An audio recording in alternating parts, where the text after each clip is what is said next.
Olá, sejam todos bem-vindos e bem-vindas a mais esse papo filosófico, papo no qual vamos abordar a cultura do consumo da sociedade contemporânea. Nós, desde o início da humanidade, a gente precisa consumir. Todos nós somos consumidores. Agora, qual é a peculiaridade do consumo na sociedade contemporânea? É isso que nós vamos ver no decorrer dessa aula. A cultura do consumo é uma cultura que, na contemporaneidade, assumiu uma amplidão. É muito ampla a cultura do consumo no mundo odierno. A cultura e identidade. Na sociedade contemporânea, a cultura do consumo significa dizer que as práticas sociais e os valores culturais, como as ideias, as aspirações, as identidades, são definidas e orientadas pelo consumo. E o que isso quer dizer? Isso quer dizer que nós somos aquilo que consumimos. A gente já escutou aquele ditado por mais de uma vez: quem não é visto não é lembrado. E hoje, ser visto e ser lembrado passa pela moda, por exemplo, ou passa pelo modismo. De qualquer modo, o consumo é hoje a nossa marca registrada. Nós precisamos consumir cada vez mais, consumir compulsivamente para que a gente apareça. A gente, muitas vezes, além de ser gastador, a gente também é ostentador. Então, hoje parece que ostentar e gastar constrói a nossa identidade. E isso é uma coisa trágica, porque muitas vezes a gente fica escravizado daquilo que a gente ainda não tem, mas quer. Então, o que é consumo? Nós temos consumo consciente. O que é esse consumo consciente? O consumo consciente é aquele em que as pessoas compram produtos que estão realmente precisando. Pesquisam os melhores preços e, às vezes, buscam produtos que não prejudicam a natureza. Então, o que isso significa? Significa que o consumo, aquilo que é necessário, ele pode ser enquadrado dentro de uma racionalidade, onde a gente vai eliminar aquilo que é supérfluo e vai consumir justamente aquelas coisas das quais nós estamos verdadeiramente necessitando, com aquele cuidado de verificar preços, de fazer comparações, para que a gente possa consumir, ao mesmo tempo, os melhores produtos, as melhores mercadorias, sem, no entanto, pagar mais por isso. E a outra coisa, nós precisamos ter cuidado com a natureza, o que significa hoje não prejudicar o meio ambiente ou prejudicar o meio ambiente da forma menor que a gente possa fazer. Então, atualmente, prestem bem atenção, a gente vai ao supermercado, compra embalagens de plástico, em geral 50 embalagens ou 100 embalagens, que pode ser de 15 litros, de 30 litros, de 50 litros, de 100 litros, e ela vem, essas embalagens, elas vêm dentro de um saquinho plástico. E ele vem sem violação, ele está intacto, com todos aqueles saquinhos lá dentro. Quando a gente chega em casa, a gente tira os saquinhos de dentro da embalagem, pega um dos saquinhos e coloca o saquinho da embalagem dentro do saquinho que você tirou da embalagem. Não é engraçado isso? É um jogo que eu nem sei se deu para entender. Mas, na verdade, a gente compra os saquinhos para o lixo dentro de uma embalagem, depois a gente retira a embalagem e coloca dentro de um dos saquinhos. Quer dizer, parece uma coisa meio absurda, mas na verdade isso acontece. Agora, outra coisa interessante, eu vou comprar ração para o gato no mercado, ou você vai comprar ração para o gato no mercado, meio quilo de ração, e manda colocar dentro de uma sacolinha de plástico. Aí o que acontece? Você vai comprar ração para o cão, o saco menor que você vai encontrar lá no mercado pode ser de 1 quilo, de 2 quilos, mas você, em geral, compra aquele de 7 quilos ou de 25 quilos. Você vai mandar colocar dentro de uma sacolinha de plástico? Não vai. Até porque não cabe. Então, por que precisa colocar uma sacolinha de plástico no saco de ração para o gato, que é um saco de meio quilo, já vem embalado num saco de plástico, e não coloca o do cão? Então, não parece ser uma coisa meio irracional? Outra coisa, compra uma garrafa de Coca-Cola de 2 litros e manda colocar sacolinhas reforçando, 2 sacolinhas. Depois vai colocar aquela garrafa de 2 litros no bagageiro de um carro, dentro da boleia do carro. Então, tem necessidade de colocar uma sacolinha de plástico ou 2 sacolinhas de plástico para levar embalada para casa uma garrafa de Coca-Cola de 2 litros? Então parece ser uma coisa, um consumismo exagerado que não está se importando com o meio ambiente, não está se importando com a natureza. É esse o problema. A gente precisa racionalizar o consumo para a gente não tomar atitudes estúpidas.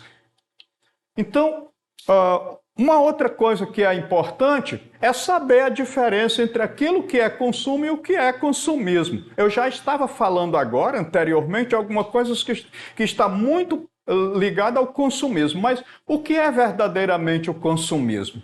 O consumismo é, então, um consumo irracional, impulsivo e perigoso.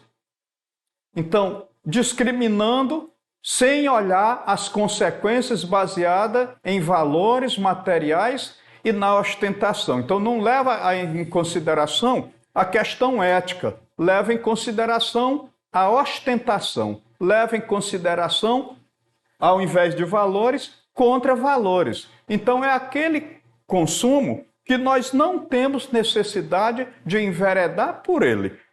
Agora, uma outra coisa que eu acho interessante, é uma frase de choque que eu sempre gosto de colocar, é a seguinte: tem gente que compra o que não precisa com dinheiro que não tem para mostrar para quem não gosta. Ou seja, a gente compra o que não precisa com aquele dinheiro que você pegou emprestado no banco e às vezes pior ainda de um agiota, para comprar aquilo que você não tem necessidade para causar inveja aos outros. Ou seja, compra aquilo que não precisa com dinheiro emprestado, vai pagar o dobro por isso, ou quase o dobro, dependendo do juro que estiver embutido no empréstimo que ele fez. Aí vai comprar alguma coisa que vai deixar de escanteio em casa e para mostrar para pessoas que não estão muito a fim de ver, porque aquelas pessoas que vão olhar alguma coisa de valor que você comprou, embora não esteja necessitando, ele vai ter inveja de você. É claro que eu também não sou bobo para acreditar, e você também não deve ser, para acreditar nessa história do olho gordo, que alguém olha para você com muita ambição e vai atrasar a tua vida. Mas, de qualquer maneira, se ele estiver muito interessado naquele objeto que você comprou, ele pode te roubar o objeto. E aí sim, esse tipo de inveja ela vai causar prejuízo. O olho gordo você não precisa ter medo. Agora, aquela inveja que vai subtrair aquelas coisas que você tem, principalmente aquelas coisas que te são supérfluas, é bom ter cuidado. Porque isso, aquilo que é desnecessário, a gente não deve utilizar para provocar ninguém, para provocar a cobiça, para provocar a ambição de ninguém. Mas muitas vezes a gente envereda por esse caminho. Por isso faz muito sentido essa frase de que nós muitas vezes compramos aquilo que não necessitamos com dinheiro que a gente não tem, para mostrar justamente para pessoas que não estão interessadas em ver a nossa felicidade, na elevação da nossa vida. Então, essa é uma coisa que a gente, sempre que a gente pode, é necessário que a gente evite. Agora nós temos aí uma imagem que é chocante. Eu até chamo a atenção primeiro para a imagem, depois para o texto. Então, aí de um dos lados, nós temos muitas marcas que são internacionais.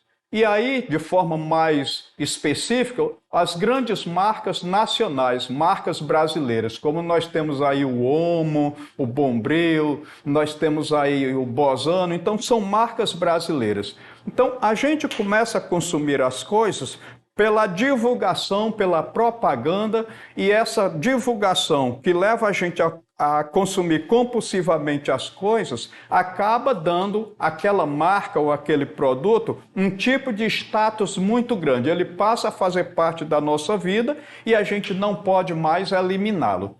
A publicidade ajuda a identificar o significado e o papel dos produtos, fornecendo informação sobre marcas, companhias e organizações.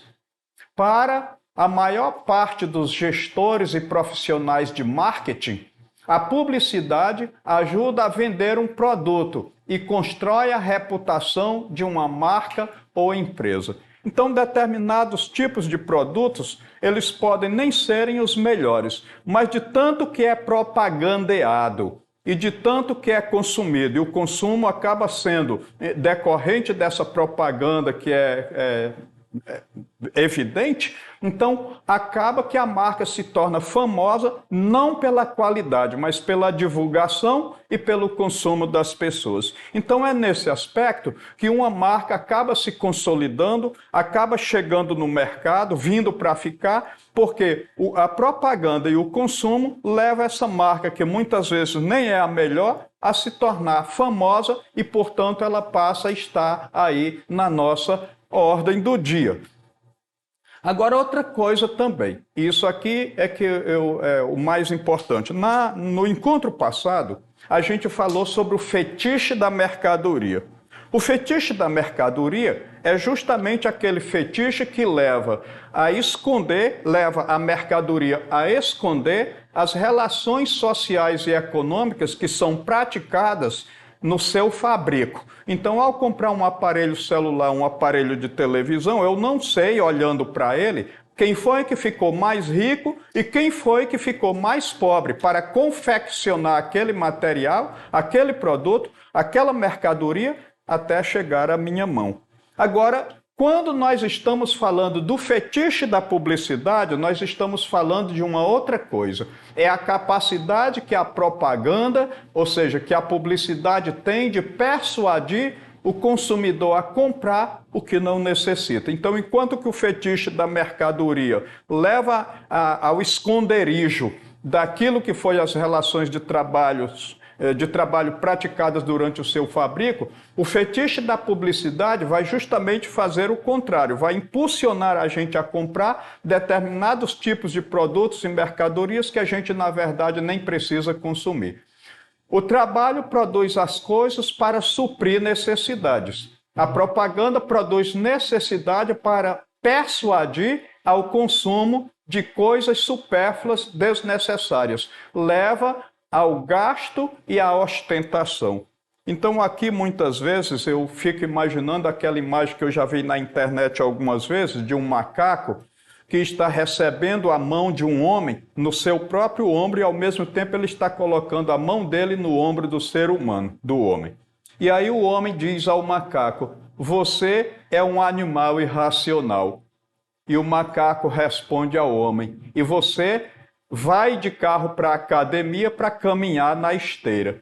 Então, que tipo de inteligência é essa que leva você a correr de carro até uma academia que fica a 5 ou 6 quilômetros distante da tua casa, para você correr na esteira? Lá você vai pagar para... Não valeria a pena, então, deixar o carro em casa e correr aqueles 5 quilômetros até chegar na academia e, assim, nem precisar de gastar dinheiro com a academia? Então, quando se trata do consumo, quando se trata aí, portanto, do fetiche da publicidade, e tem muita semelhança com essa historinha que eu acabei de contar. Então a gente é impulsionado, o fetiche da publicidade é justamente esse que induz a gente a comprar, a consumir ou a nem consumir aquilo que compra, aquilo que nos é supérfluo. Agora, uma outra coisa, nós temos aí um pensador francês, Armand Pierre, que ele nasceu aí no 17 de novembro de 1928, então ele viveu aí durante o século XX, embora ele tenha morrido aí no começo do século XXI. Então, escultor franco-americano, uma figura de liderança e vanguarda no movimento neorrealista da segunda metade do século XX. Bastante conhecido por suas assembleias que transformam objetos de natureza diversa em escultura, por meio da sua acumulação, repetição ou conjunção.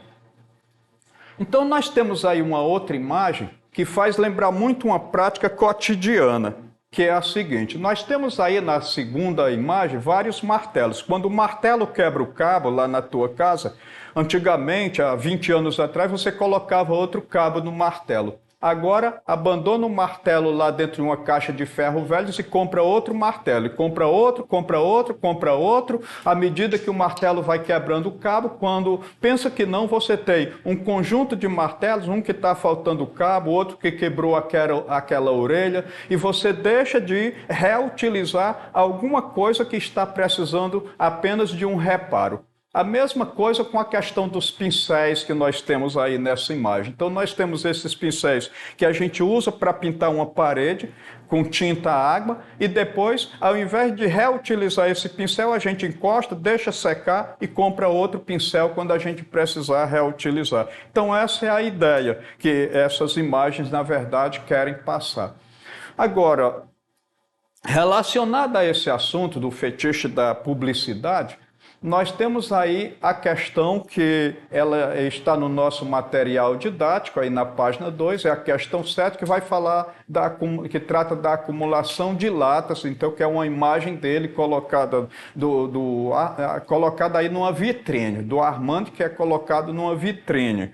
Então nós temos aí o seguinte texto, que a gente vai ler agora para resolver a questão. Não descobri o princípio de acumulação, foi ele que descobriu a mim. Foi sempre óbvio que a sociedade alimenta o seu instinto de segurança como um instinto de ratazana, como se demonstra nas suas vitrines, linhas de montagem, pilhas de lixo, como a gente viu naquela imagem anterior. Como testemunha da minha sociedade, sempre estive muito envolvido no ciclo de produção do consumismo e da destruição. E durante muito tempo andei angustiado com o fato de um dos resultados dos materiais mais notáveis ser a invasão do nosso mundo com velharias e objetos que foram deixados de fora, como aquela história do martelo, que a gente comprou um, quebrou o cabo, a gente abandonou, a gente vai acumulando e por aí vai. O artista francês Armand Fernandes, que a gente vai chamar daqui para frente de Armand, em sua série Acumulações, reflete sobre a cultura do consumo da sociedade contemporânea. Múltiplos objetos manufaturados compõem suas assembleias, que são montagens. Armand agrupa objetos banais para problematizar a questão do consumo excessivo. Logo, podemos observar que aí nós temos letra A. As assembleias de Armand não se perfazem apenas como protesto, mas elas tanto problematizam os efeitos dos objetos que as constituem, como também se oferecem como meio para discutir suporte da arte. Então, na verdade, o que está dizendo aí? Então, ela serve de protesto, mas serve também de reflexão. Seria essa a resposta correta? Letra B. A escolha de objetos ordinários demonstra a vontade do artista de revelar o fantástico do cotidiano. Armand avalia positivamente os objetos por concordar com o progresso trazido pela sociedade de consumo. Então ele não fantasia e ele também não está aqui fazendo uma exaltação do consumo.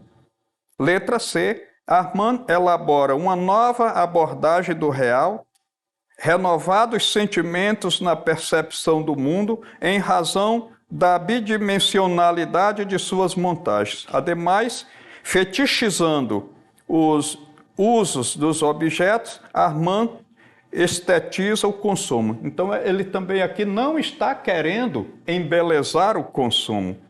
Letra D. A arte não deve ter por objetivo interferir na realidade social. Armand anseia pela criação livre, na qual, independentemente do tema, a obra artística transmita suas mensagens sem qualquer tipo de condicionamento político. Pelo contrário, ele faz o engajamento da arte com a política. Armand reelabora o real, isso aqui é a letra E. Armand reelabora o real através de suas obras com o intuito de mostrar que o consumo constitui um gesto a ser enfrentado, na medida em que ele abole o excesso, a alienação, desperdício e a depredação do meio ambiente.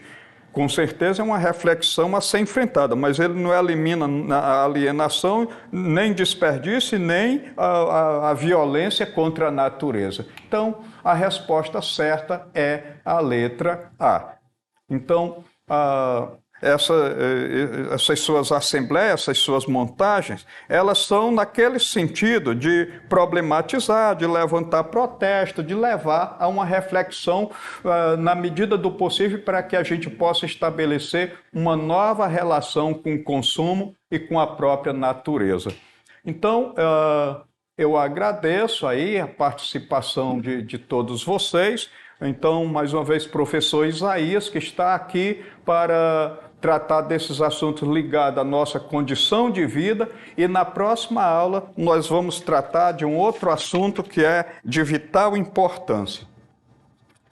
O próximo assunto que nós vamos enfrentar será a indústria cultural. Essa indústria cultural que vai ser fundamentada no pensamento de Max Horkheim e Theodor Adorno, pensadores da Escola de Frankfurt. Agradeço a todos a atenção e até o nosso próximo encontro.